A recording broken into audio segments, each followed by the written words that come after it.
Je voudrais vous inviter à vous abonner à cette page et à recruter d'autres gens qui vont s'abonner. Pour quelle raison? Parce que c'est une chaîne qui est consacrée à la dézombification du peuple noir.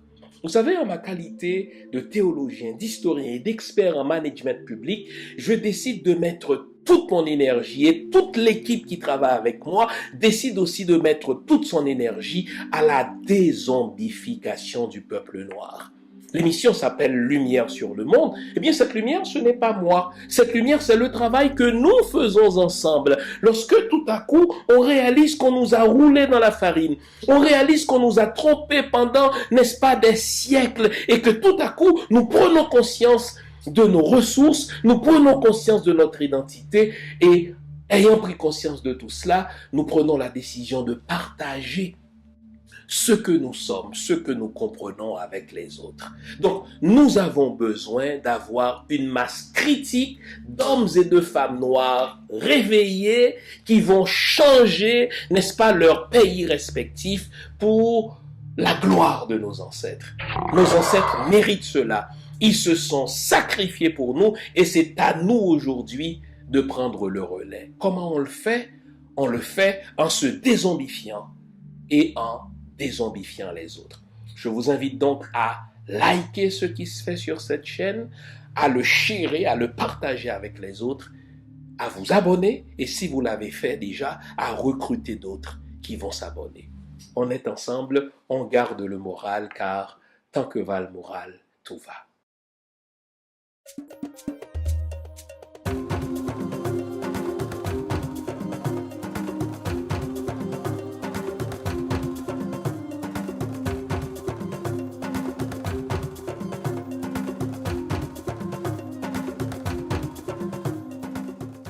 Bonjour mesdames, bonjour messieurs, bonjour le monde.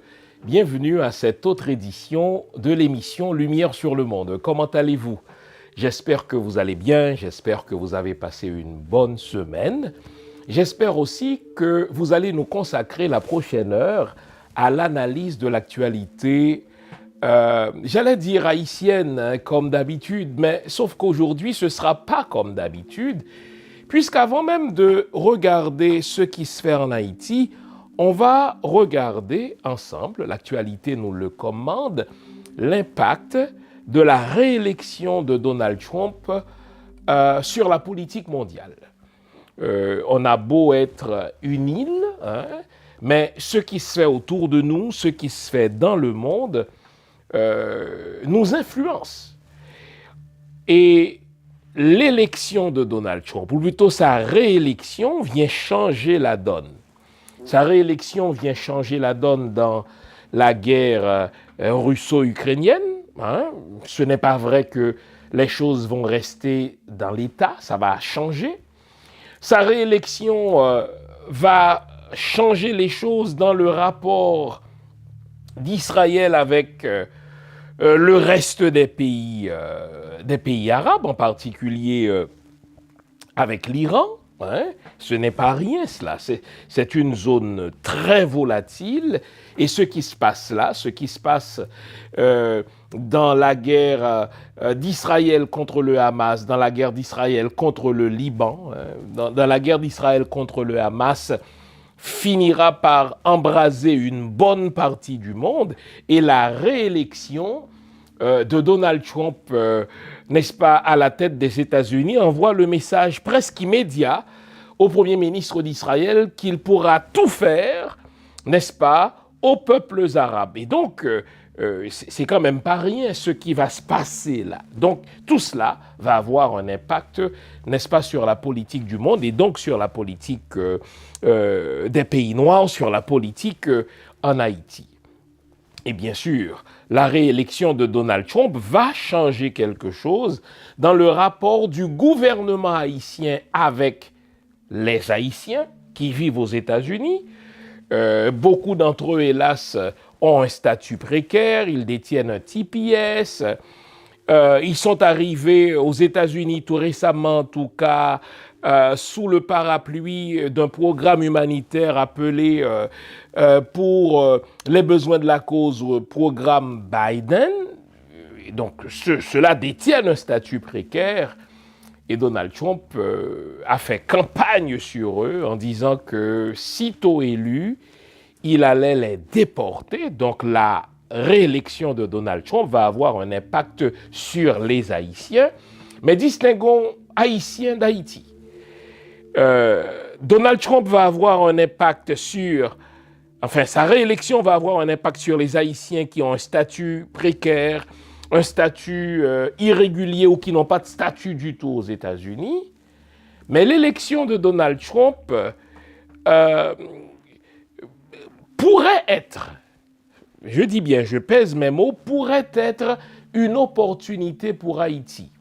Attention, je ne suis pas en train de dire que Donald Trump n'est pas un Américain, qu'il n'est pas élu pour défendre les intérêts des États-Unis et que Donald Trump serait l'ami d'Haïti. Tout cela est évidemment faux. Sauf que, précisément parce que Donald Trump se désintéressera d'Haïti, Donald Trump ne portera pas à Haïti autant d'intérêt qu'un Clinton, par exemple, qu'un Barack Obama par Clinton, qu'un Biden par Clinton. Donc, Donald Trump ne portera pas autant d'intérêt à Haïti. Au contraire, il voudra chasser autant d'Haïtiens qu'il pourra chasser vers Haïti. Mais pour que ces Haïtiens-là ne reviennent pas quémander l'asile, pour que ces Haïtiens-là ne reviennent pas quémander un TPS ou l'équivalent d'un TPS, eh bien, il faudra qu'Haïti soit moins chaotique.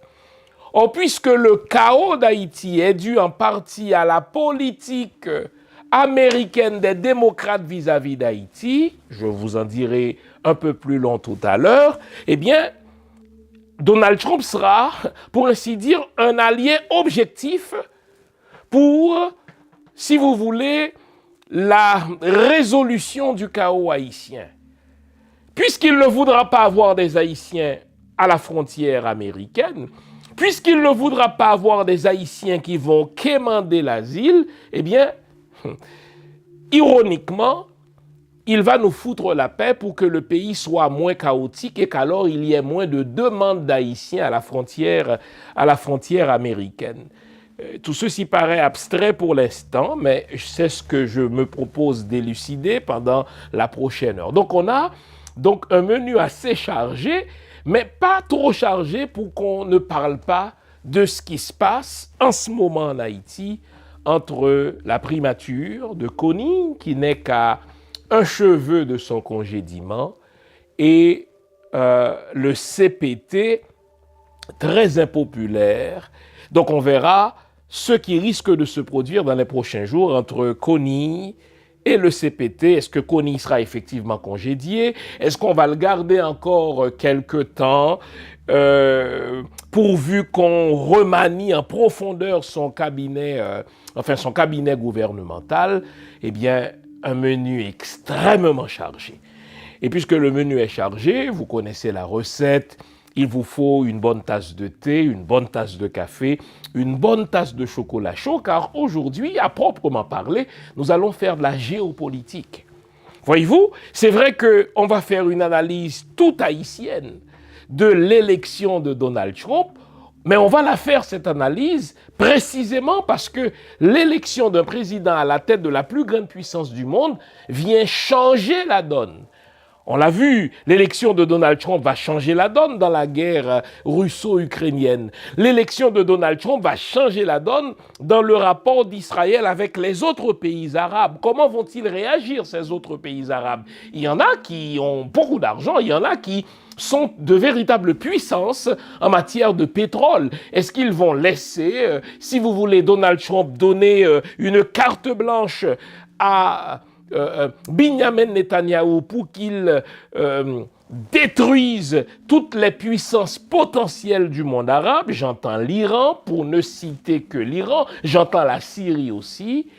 Ou est-ce que des pays comme les Émirats arabes unis, des pays comme l'Arabie saoudite, est-ce qu'ils vont se regrouper pour faire pression sur les États-Unis de manière à infléchir la politique américaine d'Israël vis-à-vis des pays arabes? Donc, l'élection de Donald Trump, c'est un tsunami, les amis. L'homme a remporté une victoire convaincante. Si vous prenez la carte américaine, si vous regardez comment les Américains ont voté, mais l'homme a une victoire convaincante. Les États-Unis d'Amérique sont devenus, en tout cas aux dernières élections, une espèce de Trump Nation. La nation américaine semble s'être mise debout pour dire « nous sommes Trump, si vous n'êtes pas d'accord, c'est votre affaire ». Eh bien, où l'on croit à la démocratie, ou l'on n'y croit pas. Il ne s'agit pas d'aimer Donald Trump, il ne s'agit pas de faire du wishful thinking en disant, écoutez, ce n'est pas ce qu'on avait souhaité, il faut prendre acte du fait que l'homme a été, bon Dieu, élu de manière convaincante, prendre acte de cela et tenter de nous projeter dans un avenir à court, à moyen et à long terme, n'est-ce pas, pour voir comment l'élection de Trump va changer la donne en matière de géopolitique et, puisque nous sommes haïtiens, en matière de politique américaine vers Haïti. Vous le savez maintenant, je le répète assez souvent, la politique étrangère d'un pays est déterminée en partie par sa position géographique. C'est Napoléon Bonaparte qui l'a dit. Et j'ajouterais même que la politique étrangère d'un pays comme Haïti est définie majoritairement par sa position géographique. Le fait par nous de nous situer à moins de 2 heures des États-Unis, ce fait-là constitue pour nous une crise et une opportunité. Une crise parce que les États-Unis nous considèrent comme faisant partie de leur cour arrière. Ils ont toujours fait chez nous ce qu'ils ont toujours voulu et jamais pour notre bien. C'est toujours le chaos. Et dans l'Haïti d'aujourd'hui, les États-Unis d'Amérique et la République dominicaine représentent les 2 grandes forces déstabilisatrices du pays à côté des forces internes. La classe politique haïtienne a son très grand lot de responsabilités, n'est-ce pas? La classe des affaires a aussi son très grand lot de responsabilités, mais on ne peut regarder que les forces internes sans considérer ces 2 facteurs externes que sont les États-Unis d'Amérique et la République dominicaine. En sorte que s'il y a un changement en matière de politique étrangère aux États-Unis, il faut voir comment ce changement-là va se faire sentir dans notre cher Haïti. Donc, le titre de l'émission d'aujourd'hui, il est à dessein provocateur. Le titre de l'émission d'aujourd'hui, il invite à la réflexion. L'élection de Donald Trump, mauvaise pour les Haïtiens, mais opportunité pour Haïti. Mauvaise pour les Haïtiens, nous allons décortiquer cela. Donald Trump a fait campagne sur les Haïtiens qui se retrouvent avec un statut précaire, qui détiennent un TPS, qui sont arrivés dans le cadre d'un programme humanitaire conçu par Biden et qu'on finit par appeler programme Biden. Il y a beaucoup d'Haïtiens qui se retrouvent sans statut tout simplement en Haïti et Donald Trump a menacé de les déporter. Nous connaissons l'homme. Il va les déporter. Ce n'est pas une bonne nouvelle pour nos frères, ce n'est pas une bonne nouvelle pour nos sœurs. Il a fait campagne là-dessus et les Haïtiens représentent pour Donald Trump, si vous voulez, un bouc émissaire facile. Nous sommes facilement reconnaissables. Ceux qui détiennent le TPS, ceux qui détiennent le programme Biden viennent d'arriver et il sera facile pour Donald Trump et il sera même, si vous voulez, payant pour lui que de pouvoir nous montrer, n'est-ce pas, à ses électeurs comme ceux-là qui mangent, on l'a entendu, les chats et les chiens, n'est-ce pas, des Américains. Il sera facile pour lui de démontrer, écoutez, il tient promesse, il nous déporte. Et donc, il va faire comme George Bush fils avait fait. Il va envoyer, n'est-ce pas, ces shérifs à 2-3 heures du matin nous cueillir dans notre appartement comme si nous étions de vulgaires marchandises et il va nous déporter et il va aller chercher un trophée auprès de son électorat en disant « je l'avais dit, je le fais ». Et malheureusement, nous sommes seuls. J'ai été tout récemment aux États-Unis pour une conférence dans le sud des États-Unis et j'ai eu le temps d'échanger avec quelques Afro-Américains, quelques Américains noirs. En fait, ils n'aiment pas trop se faire appeler Afro-Américains car pour eux, ils n'ont rien à voir avec l'Afrique. Et il y en a un qui m'a dit une chose qui m'a fait beaucoup réfléchir, parce que nous, on prend pour acquis que les Noirs s'entendent et que si Donald Trump crache sur les Haïtiens, les Américains noirs allaient éprouver une certaine solidarité avec nous, nullement. Et ce monsieur-là, qui est d'un certain âge, m'a dit, écoutez, monsieur Fils-Aimé, mon père n'a pas marché auprès de Martin Luther King pour les Haïtiens. Mon père a marché pour moi, il a marché pour nous, n'est-ce pas, les Américains noirs qui étions des esclaves et à qui on avait promis des droits civiques. Il n'a pas marché pour les Haïtiens. Et aujourd'hui, on voit ces Haïtiens-là qui prennent nos jobs, on voit ces Haïtiens-là, n'est-ce pas, qui établissent, n'est-ce pas, leur tente un peu partout. Je vais voter pour Donald Trump. Et cela m'a ouvert les yeux sur le fait que nous sommes seuls.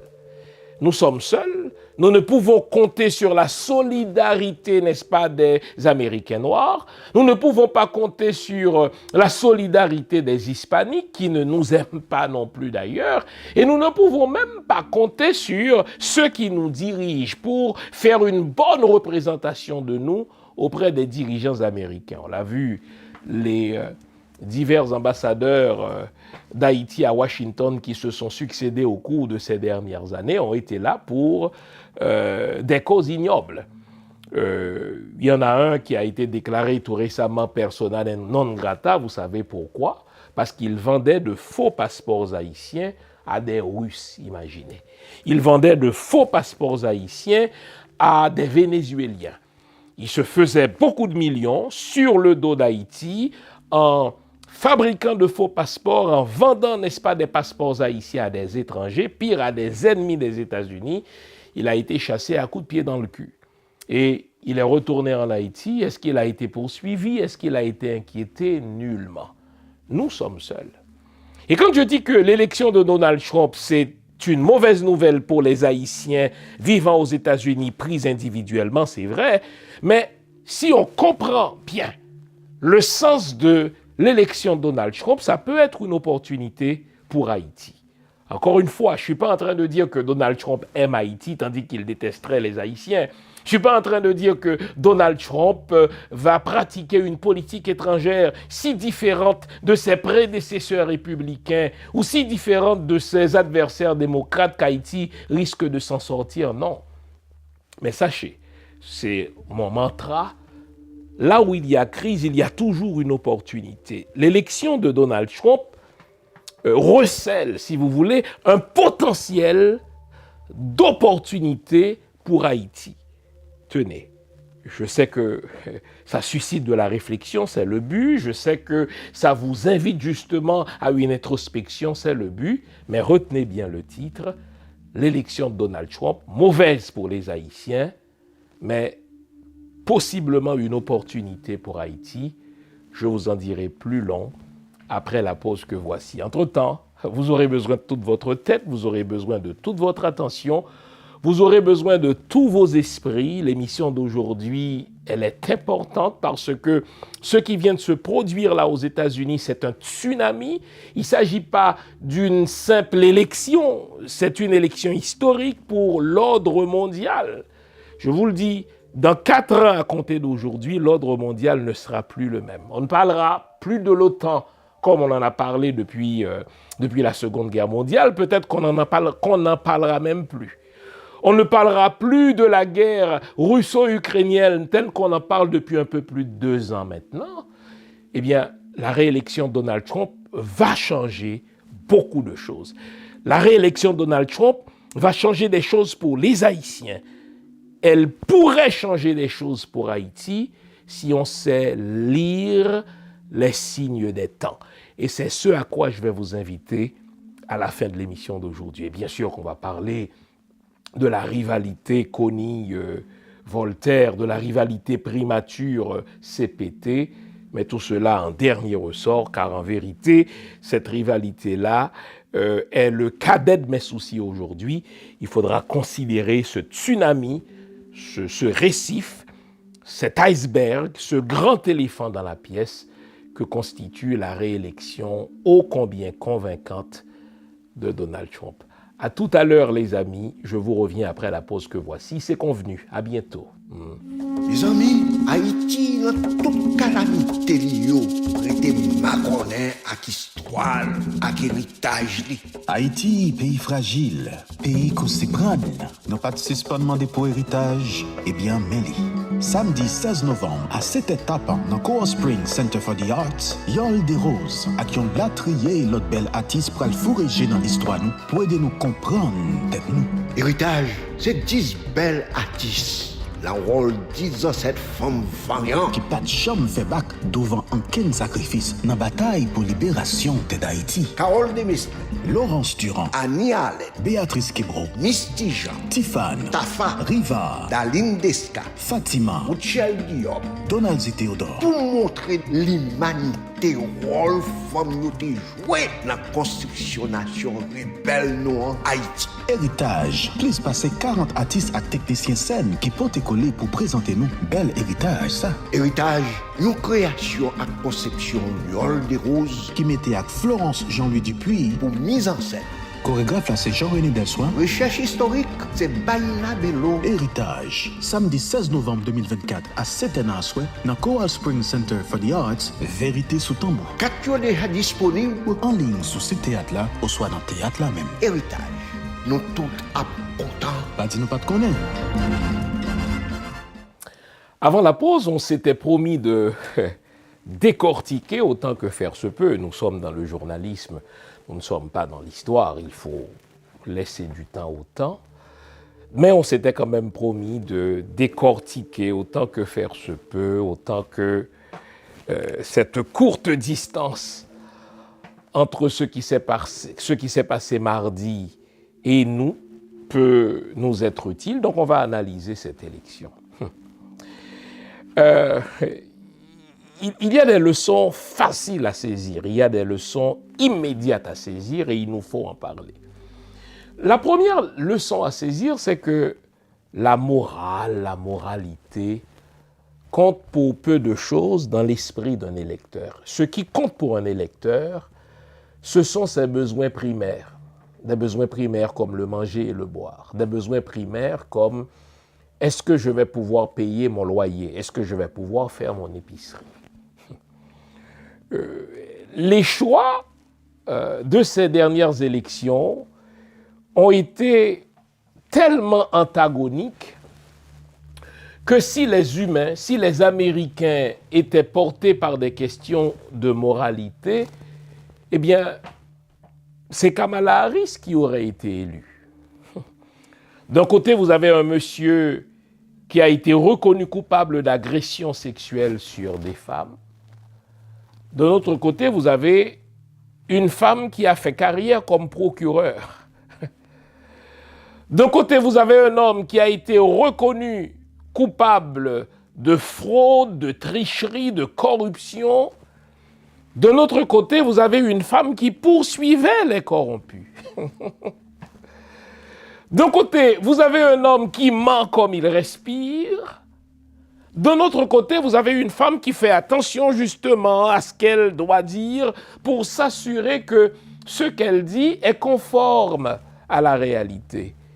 Et pourtant, quel a été le résultat? Mais l'électeur américain a dit « Donald Trump est perçu comme celui qui peut m'aider à payer mon épicerie. » Si vous comprenez le sens de l'élection, le référendum, enfin les élections étaient un référendum sur Donald Trump.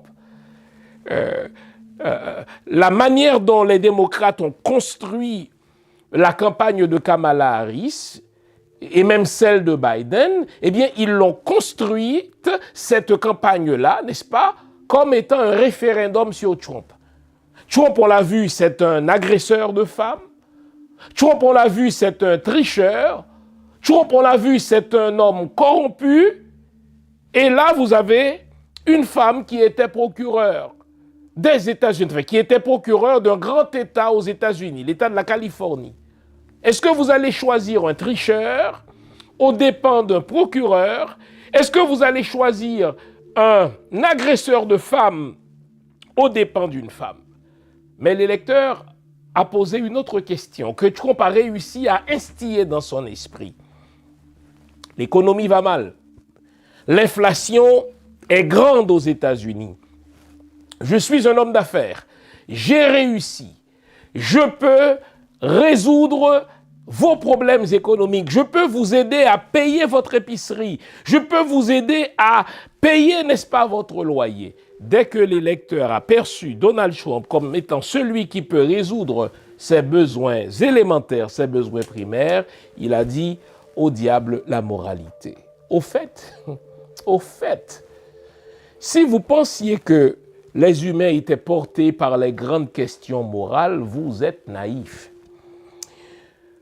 Il y a un livre qui m'a beaucoup marqué dans ma vie de jeune intellectuel, jeune universitaire. Ce livre-là, je vous en recommande la lecture. Il s'intitule « Le syndrome de Pinocchio en politique ». Il est écrit entre autres par André Pratt. André Pratt, c'est un journaliste respectable du Canada qui était rédacteur ou éditeur du journal La Presse. Donc son livre, Le syndrome de Pinocchio en politique. Dans ce livre-là, qu'est-ce qu'il a fait? Il a repris diverses campagnes électorales dans divers pays en Occident, en France, au Royaume-Uni, aux États-Unis, au Canada, et il a comparé des candidats qui ont choisi de dire la vérité à l'électeur à des candidats qui ont choisi tout simplement de mentir, comme Donald Trump. Et à chaque fois, écoutez bien, à chaque fois, l'électeur a choisi celui qui ment. C'est comme si l'humain n'aime pas voir la vérité nue. C'est comme si l'humain n'aime pas résoudre ses problèmes politiques par le prisme de la morale. La morale, c'est pour la religion. La morale, c'est pour les églises. La morale, c'est pour, si vous voulez, la spiritualité. Mais s'agissant des lecteurs, ce qui compte pour lui, ce sont ses besoins primaires. Dès qu'il te perçoit comme étant celui qui va résoudre ses problèmes, comme le boire et le manger, comme comment faire son épicerie, comme comment payer son loyer, mais au diable des questions de moralité. Pinocchio, dans la littérature, n'est-ce pas, mondiale, c'est cet enfant-là, ce personnage fictif qui aimait mentir et qui, à chaque fois qu'il mentait, voyait son nez, n'est-ce pas, s'allonger.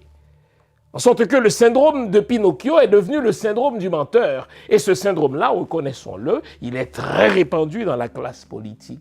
Ce livre-là m'avait marqué, dis-je, le syndrome de Pinocchio en politique. André Pratt a fait la démonstration, bon Dieu, incontestable que la politique se fait dans le mensonge et l'électeur invite, pour ainsi dire, le politicien à lui mentir. Quand un politicien lui dit la vérité, il l'envoie aux églises et il préfère voter pour celui qui lui ment, mais qui se présente comme pouvant régler ses problèmes quotidiens. Le syndrome de Pinocchio en politique. Et au fait, c'est ce qu'on voit là.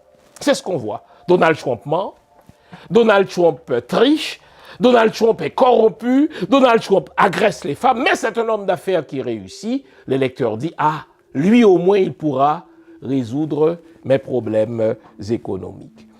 C'est à ce point vrai que Winston Churchill, l'ancien premier ministre du Royaume-Uni pendant la Seconde Guerre mondiale, mais homme de lettres, n'est-ce pas, Nobel de littérature, il a fait une citation qui me marque aussi. Il a dit, vous savez, en politique ou en temps de guerre, la vérité est un bien si précieux, écoutez bien, qu'il faut la protéger par un bouclier de mensonges. Je vais reprendre cette citation. Il est doué pour les formules les formules antinomiques, les formules, si vous voulez, contradictoires, mais formules de sagesse, n'est-ce pas? Il a dit, Churchill, en politique ou en temps de guerre, la vérité est un bien si fragile, la vérité est un bien si précieux qu'il faut la protéger, cette vérité-là, par un bouclier de mensonges. Autant dire, gardez la vérité pour vous, gardez la vérité pour un petit cercle, protégez cette vérité par un bouclier de mensonges et l'électeur votera pour vous. C'est cynique, c'est déroutant, ceci nous invite presque à perdre foi en l'humanité. Mais l'autre disait, les vertus se perdent dans des intérêts, c'est La Rochefoucauld qui le disait, les vertus se perdent dans des intérêts comme les fleuves dans les mers. Ne pensez pas que les humains sont portés par de grandes questions morales. Ne pensez pas que des humains sont portés par des grandes questions de vertu. Foutaise que tout cela. Ça, c'est pour les livres, c'est pour les intellectuels qui écrivent, qui donnent des cours, c'est pour des prêtres qui prêchent, n'est-ce pas, du haut d'une chaire et qui vont sodomiser des enfants. Mais les humains sont mobilisés par des questions beaucoup plus simples. Donald Trump peut-il mieux m'aider à payer mon loyer que Kamala Harris? Je m'en fous de ses valeurs morales ou de ses contre-valeurs, je voterai pour lui. Donald Trump peut-il faire en sorte que l'inflation diminue? Même s'il est agresseur de femmes, je m'en fous, je ne voterai pas pour une femme, je voterai pour Donald Trump. De toute manière, chacun se bat pour ses propres intérêts. Et c'est l'une des premières leçons à tirer. J'échangeais avec mes filles, qui sont devenues des adultes maintenant, sur la réélection de Trump, et elles m'ont trouvé tellement cynique lorsque je leur ai parlé du syndrome de Pinocchio. D'abord, je les invite à le lire d'ailleurs. Le syndrome de Pinocchio en politique, ce n'est pas vrai que les humains sont portés par des questions morales. La morale n'a à peu près aucune importance dans la politique de tous les jours. Ce qui compte, est-ce que je peux payer mon loyer? Suivez bien.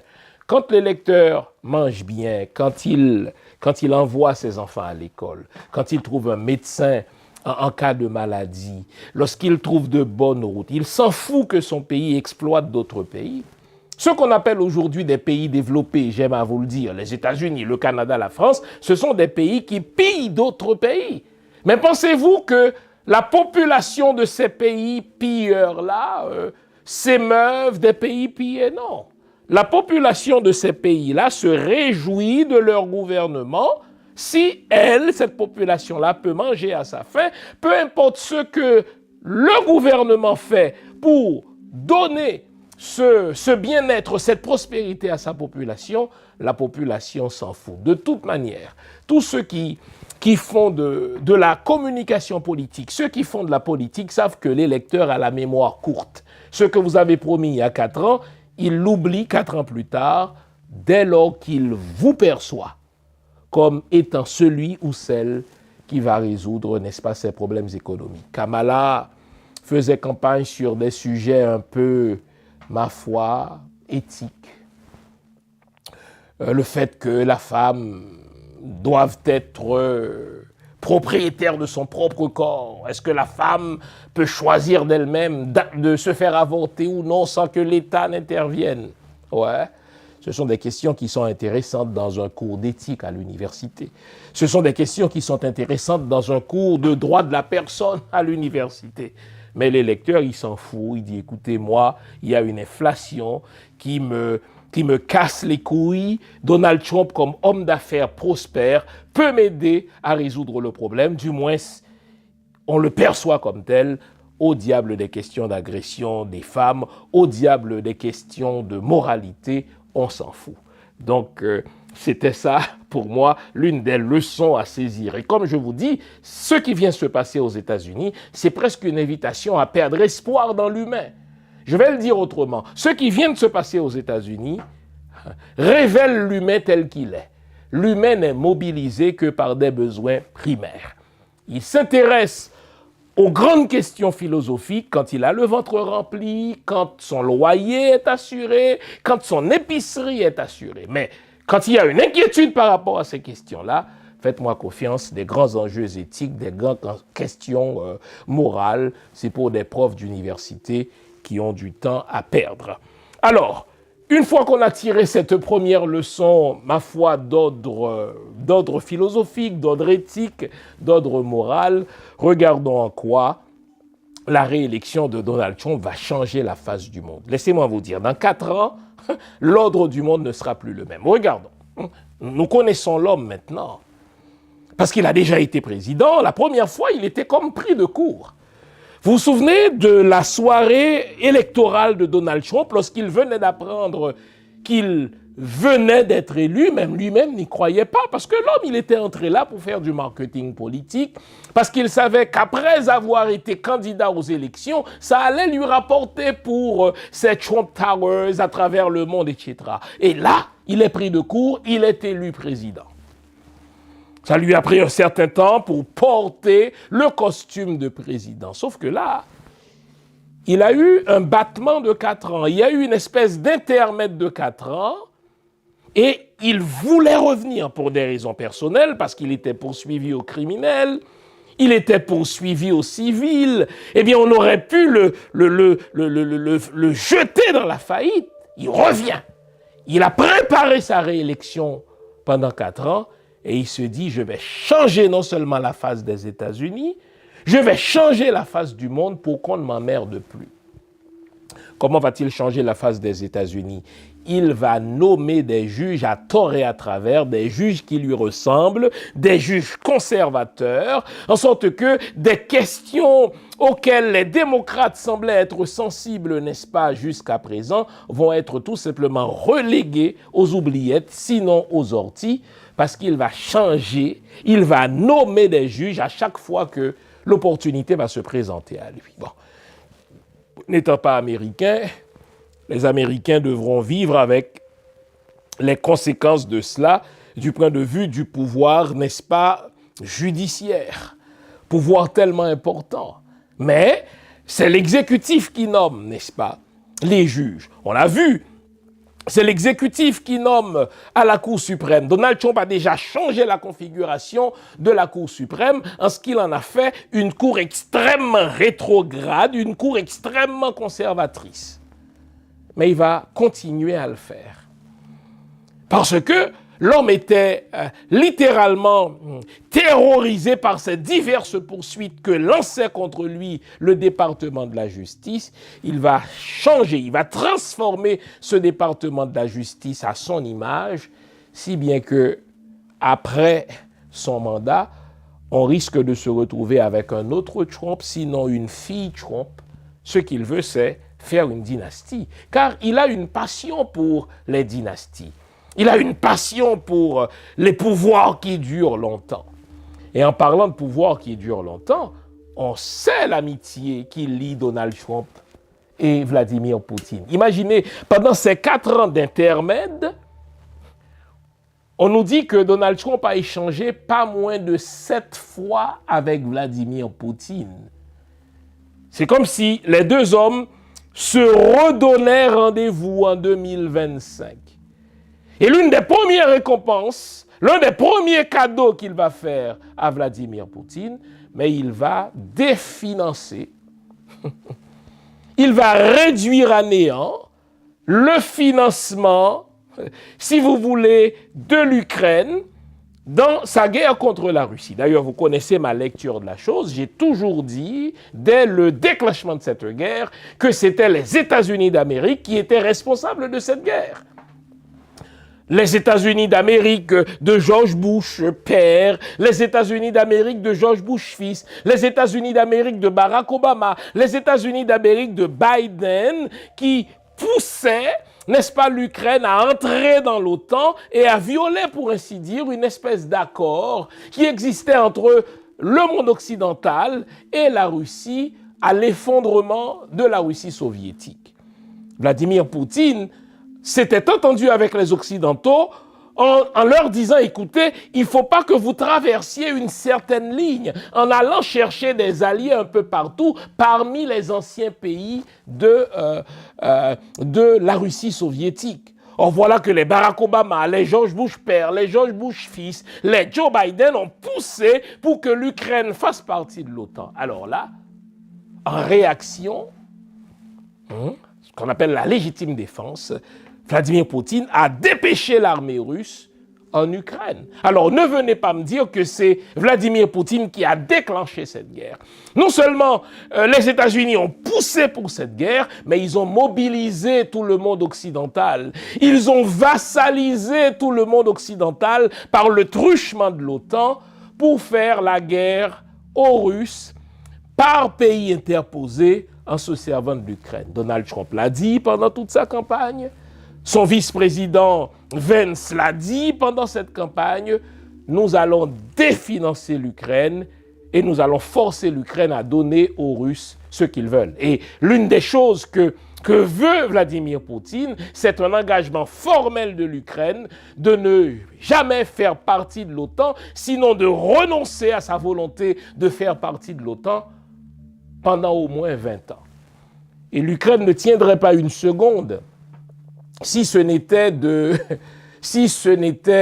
du financement de cette guerre par les pays de l'OTAN, du financement de cette guerre par les États-Unis, du financement de cette guerre par les pays occidentaux, dont le Canada, la France, etc.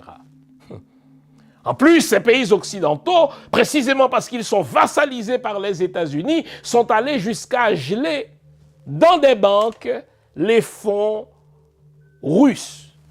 Alors, dès lors que Donald Trump reviendra au pouvoir en janvier prochain, l'une des premières choses qu'il va faire, il va dégeler les fonds qui ont été confisqués, les fonds russes qui ont été confisqués.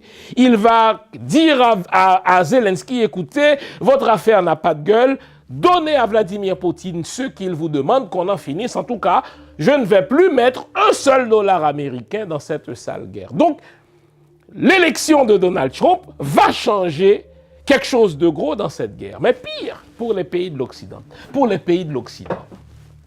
Donald Trump, on l'a vu dans son premier mandat, ne croit pas à ces accords multilatéraux qui reflètent pour Donald Trump un certain temps, le temps d'une guerre froide entre le monde occidental et, n'est-ce pas, le bloc de l'Est, où d'une part on avait, n'est-ce pas, les pays de l'OTAN et d'autre part les pays du pacte de Varsovie. Le pacte de Varsovie n'existant plus, Donald Trump a déjà dit, écoutez, à quoi nous sert-il d'avoir l'OTAN quand ce sont les États-Unis qui financent l'OTAN ?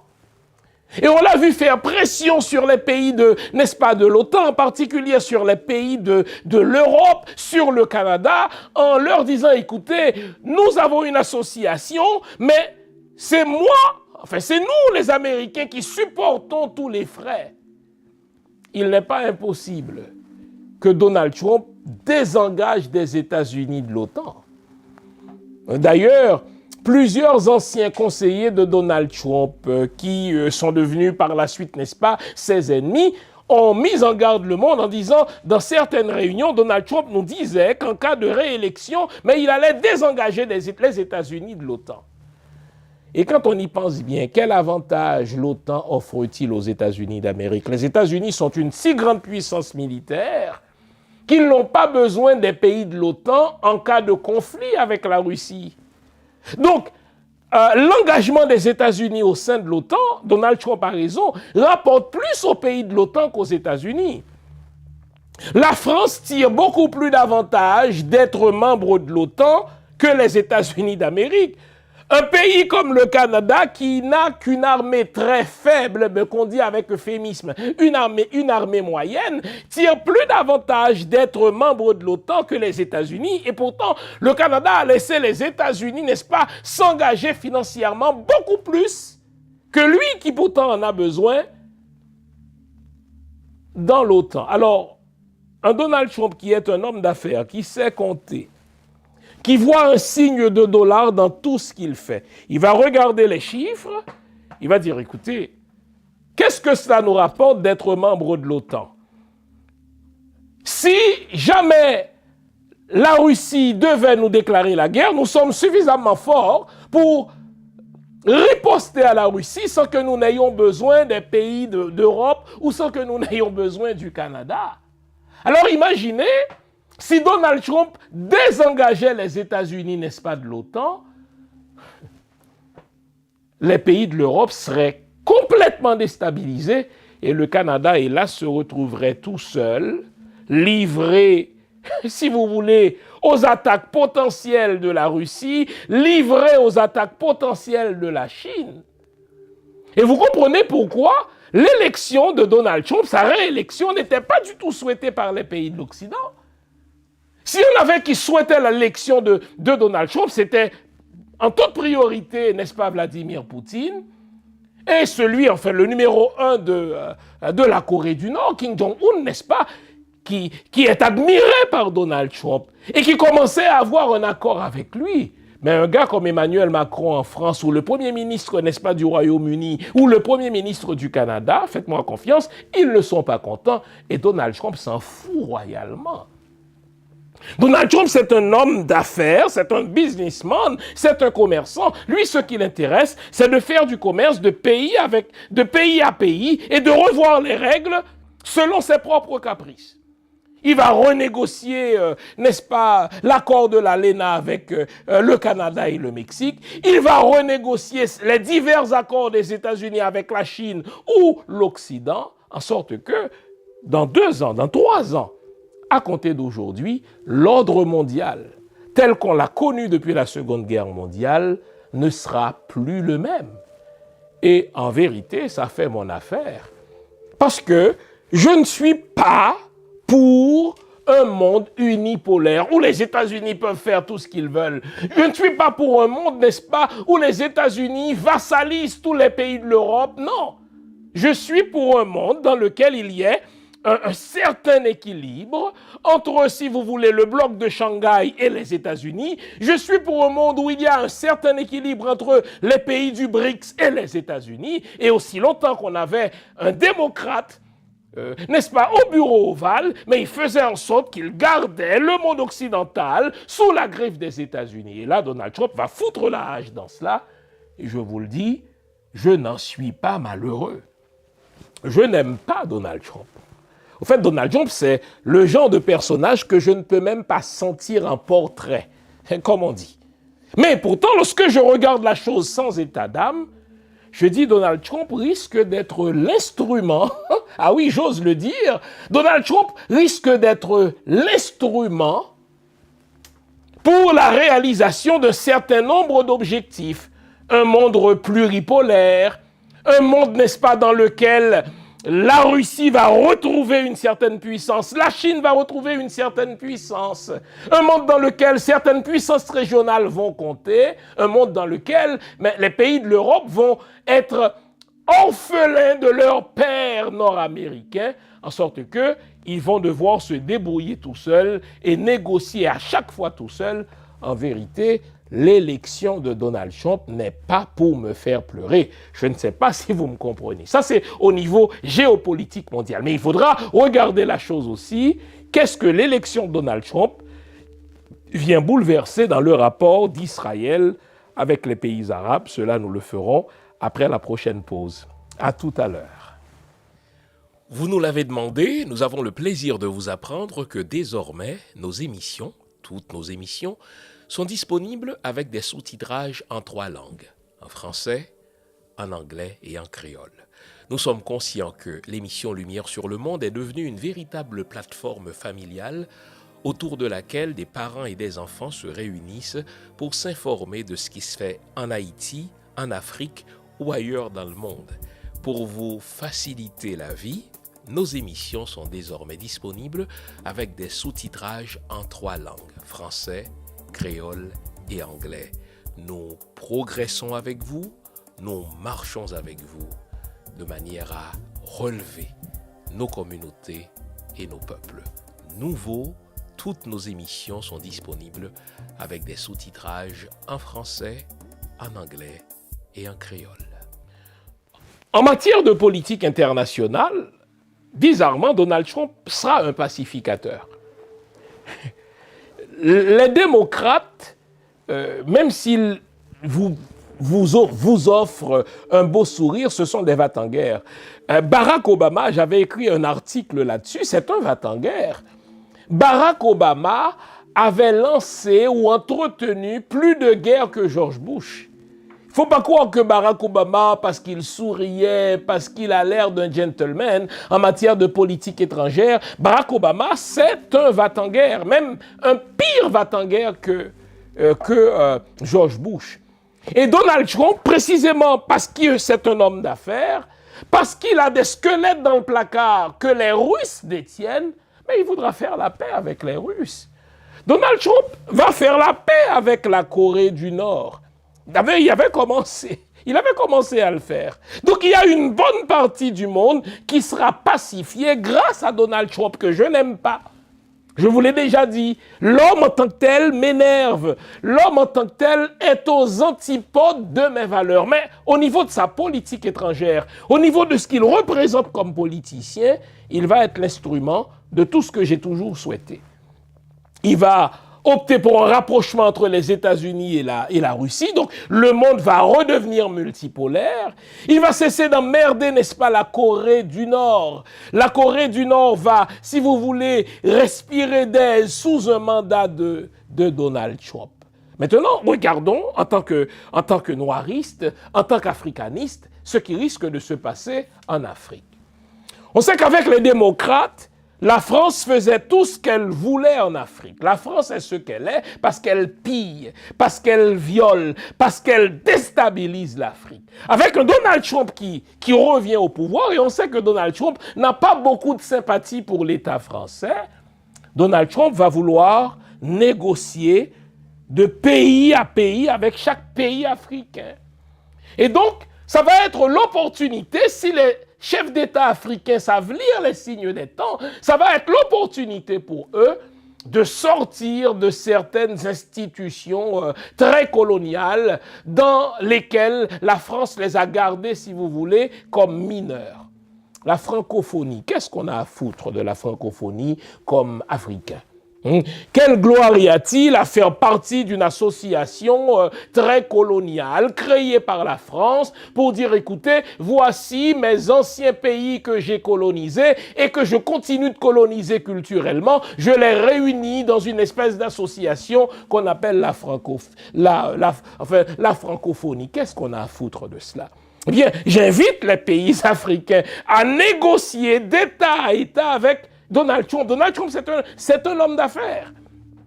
L'Afrique regorge de ressources dont les États-Unis vont avoir besoin. Nous sommes, n'est-ce pas, dans une ère de virage énergétique. Eh bien, ils pourront négocier avec Donald Trump, négocier, n'est-ce pas, avec des compagnies américaines. Nous avons telles ressources, voici ce que nous exigeons et voici ce que nous vous offrons en retour. Et faire ainsi un pied de nez à la France qui, en plus de vous exploiter, vous humilie, ne vous considère même pas comme des animaux, profitez de la réélection de Donald Trump pour vous affranchir de tous ces accords secrets, de tous ces accords, n'est-ce pas, par lesquels la France vous pillait et volait vos ressources. Ça, c'est par rapport à l'Afrique. Donc, vous voyez que l'élection de Donald Trump pour l'Afrique devrait être une bonne nouvelle si les chefs d'État africains, si les politiciens africains savent lire les signes des temps. Bon, pour le monde arabe, c'est moins sûr. C'est moins sûr. Et l'élection de Donald Trump est même une mauvaise nouvelle. Une mauvaise nouvelle pour quelle raison ? Parce que Donald Trump est très proche d'Israël. La seule fille de Donald Trump a épousé un juif qui est très puissant dans son cabinet et qui va revenir encore plus puissant.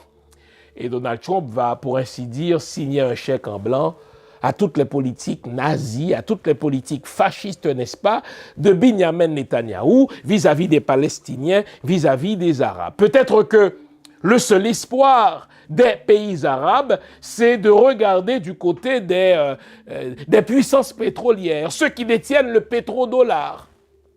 Parce que Donald Trump, on le sait, ne croit pas trop, n'est-ce pas, dans cette histoire de réchauffement climatique. Il avait dit qu'il va continuer à creuser des puits pour aller chercher le pétrole. Et donc, il a toujours été, il est proche de ces pays qui détiennent le pétrole comme ressource. Peut-être que eux, ces pays-là, s'ils sont solidaires de leurs frères ou de leurs confrères arabes, pourront faire pression sur Donald Trump pour qu'il modère, pour qu'il tempère, pour ainsi dire, la politique américaine d'Israël vis-à-vis des pays arabes et qu'il y ait, si vous voulez, un jeu d'équilibre.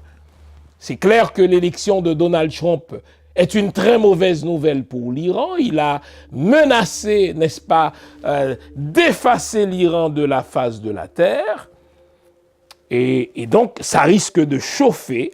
Ça risque, n'est-ce pas, d'être encore plus volatile, surtout qu'en Israël, on a un Benjamin Netanyahou qui ne jure, n'est-ce pas, qu'à rester au pouvoir et pour y rester, à faire la guerre contre tout le monde et son père. Et donc, pour le monde arabe, ça risque d'être très chaud, ça risque d'être très déstabilisateur, n'est-ce pas, le fait d'avoir un Donald Trump au bureau ovale, et le seul espoir réside justement dans ces puissances pétrolières que sont les Émirats arabes unis, des pays comme, si vous voulez, des pays de l'OPEP, quoi.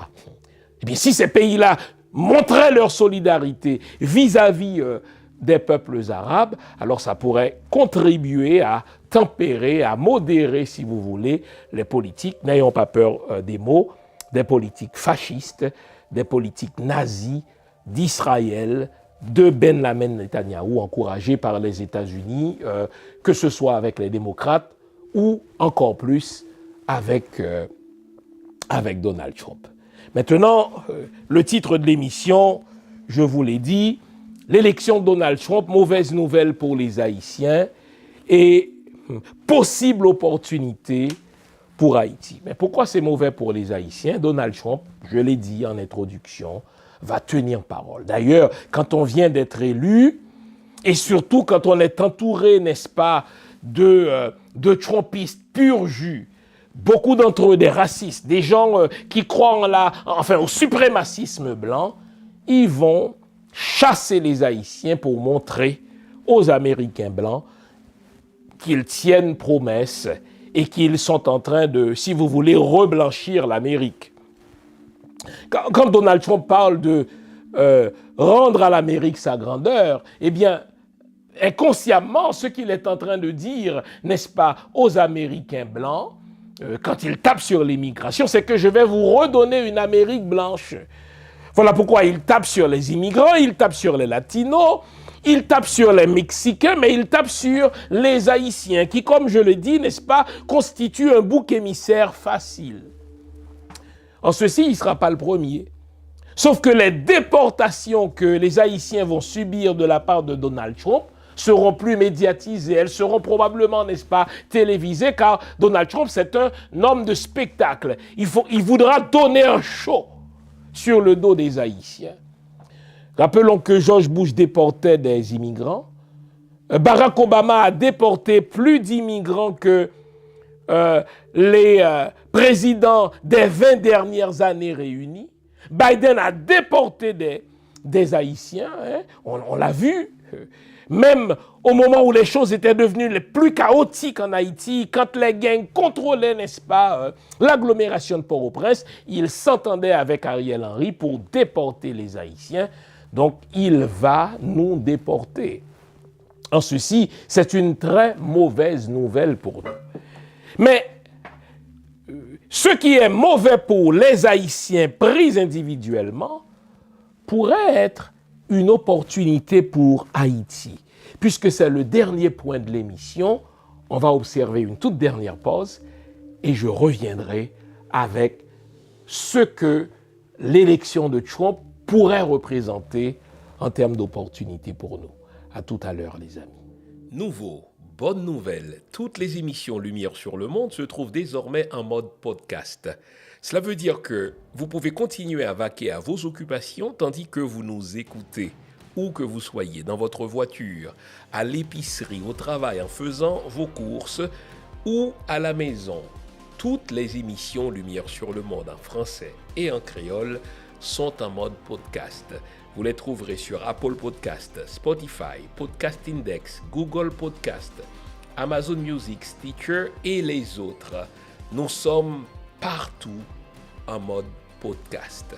Il n'en tient qu'à vous. Nouveau, bonne nouvelle, Lumière sur le monde est en podcast.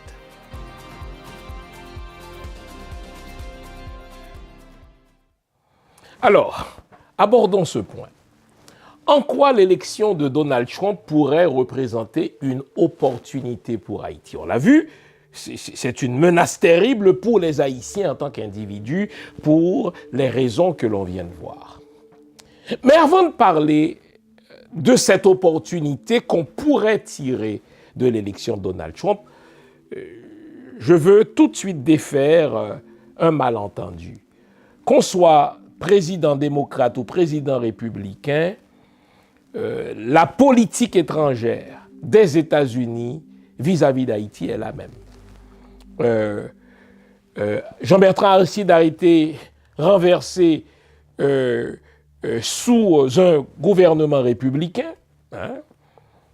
Il a subi son premier coup d'État alors que George Bush père était président. Vous savez, quand Cédras l'a renversé, donc c'était George Bush père, président républicain. Bill Clinton a fait campagne sur la promesse de ramener Jean-Bertrand Aristide, ce qu'il a fait, mais c'est aussi Bill Clinton qui a contribué à renverser Jean-Bertrand Aristide, lui-même l'a dit. C'est aussi ce Bill Clinton qui, lorsqu'il a ramené Jean-Bertrand Aristide en Haïti, n'est-ce pas, lui a entré dans la gorge un accord qui a fini par détruire l'autonomie alimentaire haïtienne, au point que Bill Clinton lui-même s'en est confessé. Le deuxième coup d'État d'Aristide a eu lieu sous un autre gouvernement républicain, George Bush fils, mais tout le chaos d'Haïti de ces dernières années, après le coup d'État le deuxième coup d'État contre Jean-Bertrand Aristide, orchestré, comme on l'a vu, n'est-ce pas, par George Bush père, enfin George Bush fils, on a eu Barack Obama. La politique étrangère des États-Unis vis-à-vis d'Haïti ne s'est pas améliorée. Je vous rappelle que c'est sous Barack Obama que des syndicats ouvriers haïtiens dans des manufactures américaines fonctionnant en Haïti ont lutté pour augmenter le salaire minimum. Mais c'est Barack Obama qui s'est opposé à une augmentation de 20 ou 30 sous de l'heure. Barack Obama, président, n'est-ce pas, démocrate, et noir de surcroît. C'est sous une administration démocrate qu'on nous a entré dans la gorge le très malveillant pour le pays Michel Martelly. N'oublions pas que c'est Barack Obama qui était président des États-Unis, c'est Hillary Clinton qui était secrétaire d'État lorsqu'on nous a organisé cette fraude électorale massive pour nous entrer dans la gorge Michel Martelly. Après Michel Martelly, Jovenel Moïse. Après Jovenel Moïse, n'est-ce pas, Ariel Henry. Mais ça, c'est une administration démocrate. Et je vais vous faire une grande révélation aujourd'hui, une très grande révélation.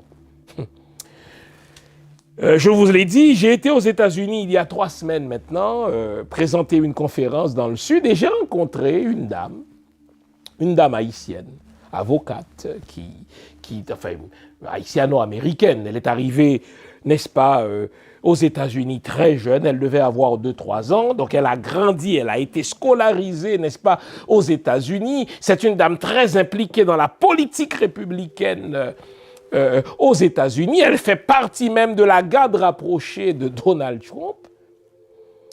Et elle m'expliquait, elle me dit, « Monsieur Fils-Aimé, vous savez que le plan pour assassiner Jovenel Moïse se trouvait dans les cartons de la CIA depuis l'ère de Donald Trump. Et il faut bien qu'on replace les choses, n'est-ce pas, dans leur rapport historique. Effectivement, vous vous souvenez, Jovenel Moïse est élu en 2016 de mémoire. Et en 2016, jusqu'en janvier 2021, qui est le président des États-Unis? C'est Donald Trump. Et précisément parce que Jovenel Moïse commençait à être perçu comme un loose cannon qui cherchait à se rapprocher des pays du bloc de Shanghai, en particulier de la Russie, la CIA formait déjà le plan de l'assassiner. Et le plan pour assassiner Jovenel Moïse se trouvait déjà dans les cartons de la CIA sous Donald Trump, la fin de Donald Trump. Et Donald Trump s'est opposé pour une raison simple, comprenez-moi bien. Il a dit, écoutez, si on assassine le président, n'est-ce pas, d'Haïti, le chaos va être encore plus grand, beaucoup d'Haïtiens vont se présenter à notre frontière pour demander l'asile. Eh bien, non, on ne veut pas avoir ces gens-là chez nous. Pour éviter de les avoir chez nous, je n'approuve pas le plan d'assassinat de Jovenel Moïse. Donald Trump sitôt parti, Biden est monté, n'est-ce pas, en janvier 2021. 6 mois plus tard, Jovenel Moïse fut effectivement assassiné. Alors ne venez pas me dire que, n'est-ce pas, avec les démocrates, les Haïtiens sont mieux traités. Foutaise que tout cela. Ceux qui vous disent ça sont en train de vous mentir. Donald Trump déteste les Haïtiens. Ils vous le disent, ils n'aiment pas Haïti, ils vous le disent. Les démocrates détestent les Haïtiens, ils ne vous le disent pas. Ils déstabilisent Haïti, ils refusent que vous l'admettiez, ils refusent que vous le voyiez cela. Alors précisément parce que Donald Trump n'aime pas les Haïtiens, il n'aime pas les voir aux États-Unis, précisément parce que les Haïtiens représentent pour Donald Trump, n'est-ce pas, cette tache noire qu'il n'aimerait pas voir, eh bien, il va rapidement faire le lien de cause à effet entre plus de chaos en Haïti, plus de demandeurs d'asile aux États-Unis. Alors, le contraire est aussi vrai. Hein. Si on veut avoir moins d'Haïtiens demandeurs d'asile, moins d'Haïtiens demandeurs de TPS, moins d'Haïtiens demandeurs du programme Biden aux États-Unis, il faudra faire baisser, n'est-ce pas, le désordre en Haïti, de manière à ce que les Haïtiens aient plus de goût de rester chez eux. Vous vous souvenez, je vous l'avais dit, si vous voulez comprendre la malveillance des démocrates vis-à-vis des Haïtiens et vis-à-vis d'Haïti, je vous donne 2 exemples. Au moment où Biden a conçu son programme humanitaire, n'est-ce pas, qui va permettre à des Haïtiens de quitter même sans visa, les Haïtiens étaient tous les jours dans la rue demandant le départ d'Ariel Henry. Et la chute d'Ariel Henry était quelque chose, n'est-ce pas, de prévisible. Et comme par hasard, le département d'État a conçu un programme grâce auquel les Haïtiens pouvaient quitter Haïti vers les États-Unis sans même avoir un visa. Et l'ambassade américaine en Haïti est allée jusqu'à menacer les Haïtiens qui veulent quitter dans le cadre du programme Biden de ne pas participer aux manifestations anti-Ariel. Et depuis ce temps-là, plus de manifestations anti-Ariel. Et donc, si vous pensez qu'il n'y a pas un lien entre, n'est-ce pas, ce programme Biden et, n'est-ce pas, si vous voulez, la déstabilisation d'Haïti, mais vous êtes naïf. Et qu'est-ce que vous avez réalisé? Aussi longtemps qu'il y avait ce programme Biden, il n'y avait plus aucune volonté pour les Haïtiens de manifester contre leurs dirigeants pour que le problème d'insécurité se règle, pour que, n'est-ce pas, nos problèmes sociaux soient réglés. Puisqu'on avait l'espoir de partir pour laisser Haïti, eh bien, on disait, peu importe ce qu'ils font, les politiciens haïtiens, on a l'espoir de quitter Haïti vers les États-Unis. Or, précisément parce que Donald Trump n'aime pas voir les Haïtiens aux États-Unis, il va fermer, n'est-ce pas, le programme Biden, il va révoquer le TPS, et les Haïtiens vont se dire, puisque nous n'avons pas de pays, n'est-ce pas, de rechange, nous allons faire ce qu'il faut pour que notre pays change. Et précisément parce que c'est le chaos provoqué par les États-Unis en Haïti qui provoque justement le départ massif des Haïtiens vers les États-Unis, si Donald Trump ne veut pas voir les Haïtiens quémander l'asile, quémander le TPS aux États-Unis, eh bien, il va passer l'ordre au département d'État de foutre la paix aux Haïtiens de manière à ce que ces derniers restent. Je vous l'ai dit, les États-Unis et la République dominicaine sont les 2 plus grandes forces déstabilisatrices d'Haïti. Les armes qui tue les Haïtiens. Les armes qu'on retrouve aux mains des barbecues de Vitellum viennent des États-Unis. Et comme si cela en soi n'était pas suffisant, vous l'avez vu pendant ces 2 dernières semaines, l'ambassadeur des États-Unis à Port-au-Prince a admis candidement sur la chaîne Télémétropole que oui, il rencontre les chefs des gangs, il établit des contacts avec eux, il les reçoit. Imaginez les amis, vous avez vu cette photo de l'ambassadeur des États-Unis accrédité à Port-au-Prince qui reçoit barbecue au salon de l'ambassade, ce même barbecue qui est recherché par le FBI, ce même barbecue qui est recherché par la justice américaine. Mais ça, c'est un gouvernement démocrate. Je fais le pari qu'une telle boude ne se produira pas sous Donald Trump. Pas parce que Donald Trump est un homme plus moral, nullement, mais c'est parce que Donald Trump veut envoyer le message qu'il n'aime pas voir les Haïtiens en Haïti. Et pour ne pas voir les Haïtiens en Haïti, il faudra qu'il fasse cesser le chaos provoqué par les États-Unis en Haïti. En ceci, l'élection de Donald Trump se trouve être un allié objectif pour résoudre la déstabilisation en Haïti. Est-ce que vous suivez jusque-là? C'est qu'il y a un jeu de cause à effet.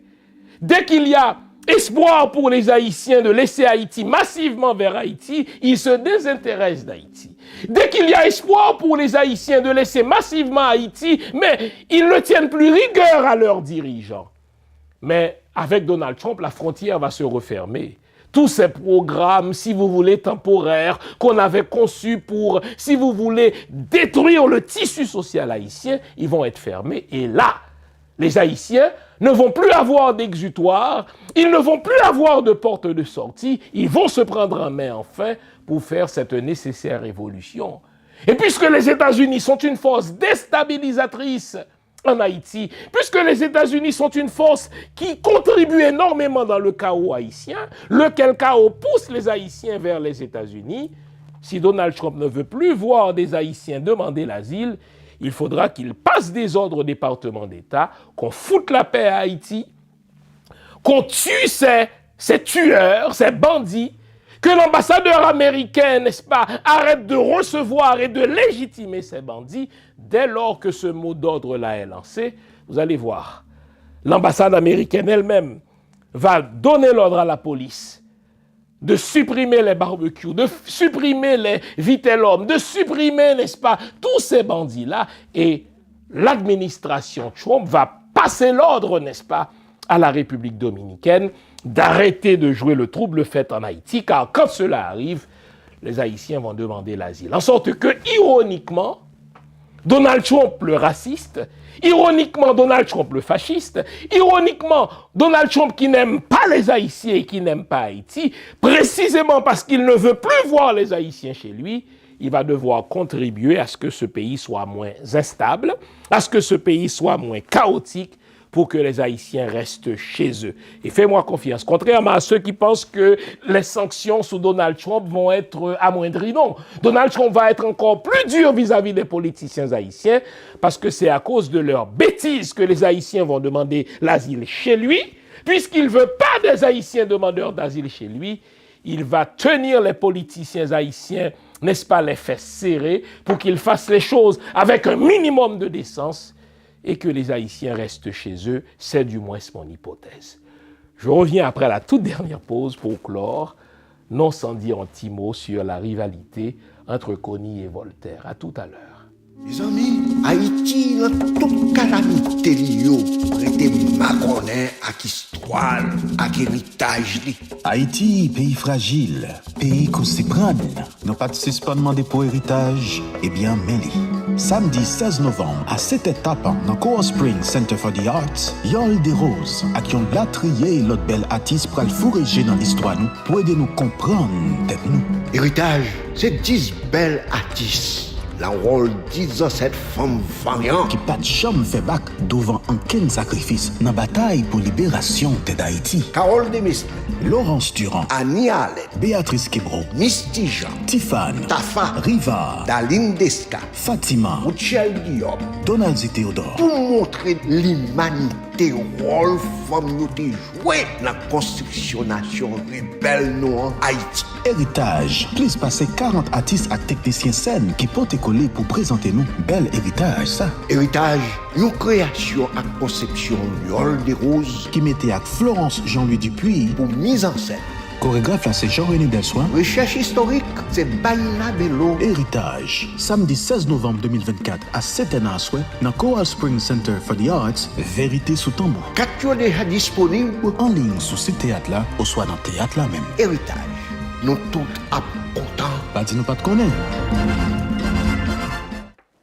Enfin, vous vous souvenez que je vous disais il y a 2 semaines que nos politiciens sont des amateurs en politique étrangère.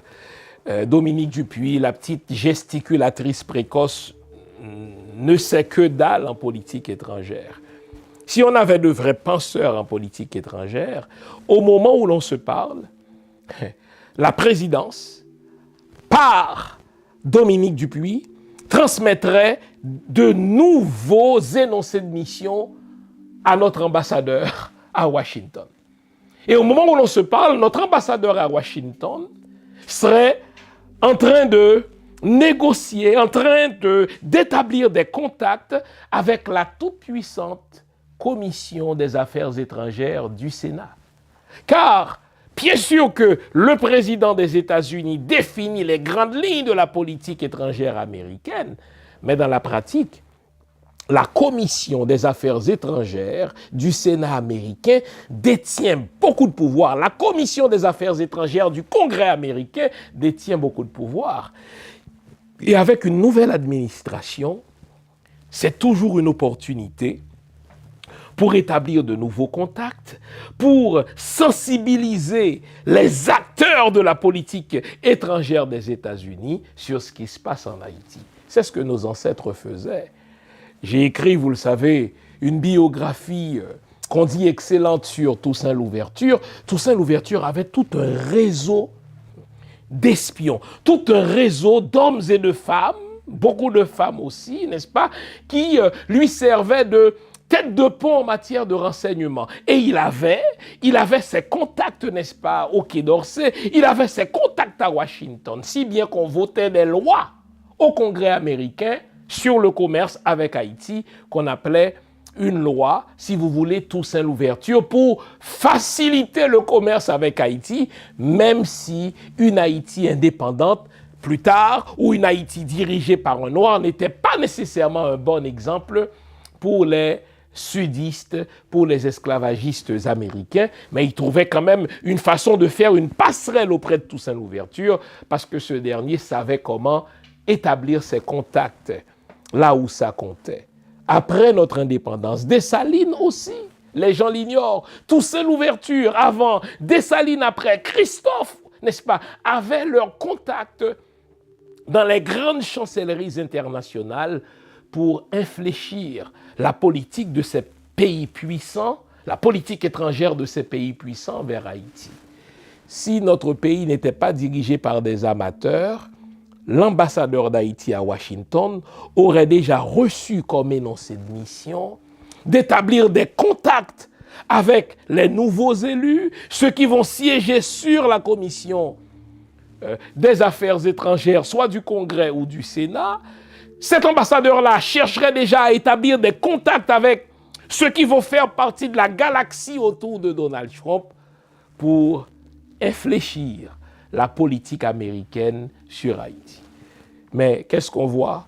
On voit cette espèce de rivalité enfantine, une rivalité puérile entre Koning, qui est très affaibli, car la population haïtienne découvre ce que j'avais dit dès ma première émission sur lui, à savoir que cet homme est un menteur, à savoir qu'il n'écouterait que les Blancs, et que dans sa tête, il est une espèce de roi qui ne répondra à aucun Haïtien. Il ment, il fait preuve d'insubordination, il a une personnalité conflictuelle, et entre-temps, un Leslie Voltaire qui veut le congédier, mais qui hésite encore. Heureusement, et j'ai entendu, Leslie a obtenu 5 signatures du CPT de 7 membres. 5 sur 7, c'est quand même la majorité, n'est-ce pas, la majorité dont on avait besoin. pour le congédier. Je crois qu'il doit être congédié. Il a son propre agenda, un agenda qui n'a rien à voir avec, n'est-ce pas, une transition réussie pour des chantiers importants pour la nouvelle Haïti. Et je crois aussi que son gouvernement doit être renvoyé. Le ministre de la Justice de Kony, c'est son avocat et c'est aussi l'avocat de Michel Martelly. La ministre des Finances a été placée là par sa femme. Elle est en même temps ministre des Finances et de la Coopération. Ce n'est pas avec une équipe aussi à la solde du PHTK qu'on va avoir une transition réussie. Le plus tôt on congédie Kony, plus de chances on aura pour sauver la transition. Maintenant, la question de la popularité du CPT se pose. Que le CPT congédie ou qu'il ne congédie pas Kony, il ne gagnera pas plus en popularité, pas plus qu'il n'en perdra. Et comme on dit en créole, relé bouki l'a mangé, jouré maman l'a mangé, alors tu choisis la voie qui te plaît. Et quant à moi, Kony devrait être congédié au plus sacrant. Merci de votre écoute, les amis. J'espère que mon émission vous a été utile. J'espère aussi, vous savez, quand on a une nouvelle administration dans un pays aussi puissant que les États-Unis, tous les pays du monde sont en train de mettre sur pied soit un comité, soit une commission pour aller établir des contacts avec des gens qui comptent en matière de commerce ou de politique étrangère. Le Canada est en train de mettre un comité sur pied pour établir des contacts avec les membres de la Commission des Affaires étrangères du Sénat et du Congrès et de l'équipe à venir de Trump. Nous, comme pays dont la politique est influencée par la politique américaine, on ne fout rien. On a une ministre des Affaires étrangères qui fait rien sinon que de grands discours. On a des gens au sein du Conseil présidentiel qui ne comprennent rien à la politique étrangère. Nous avons un Premier ministre en la personne de Kony qui ment comme il respire. On ne fout rien. La vérité, c'est que nous ne sommes pas du tout représentés. Haïti n'est ni dirigé, ni administré, comme disait l'autre. On se retrouve avec une gang d'amateurs qui cherchent des opportunités pour se réargenter parce qu'ils ont été désargentés pendant ces dernières années. J'espère vous avoir été utile, les amis. On garde le moral, car tant que va le moral, tout va. Bonne semaine. Vive Haïti, vive le peuple haïtien. À la semaine prochaine. Au revoir.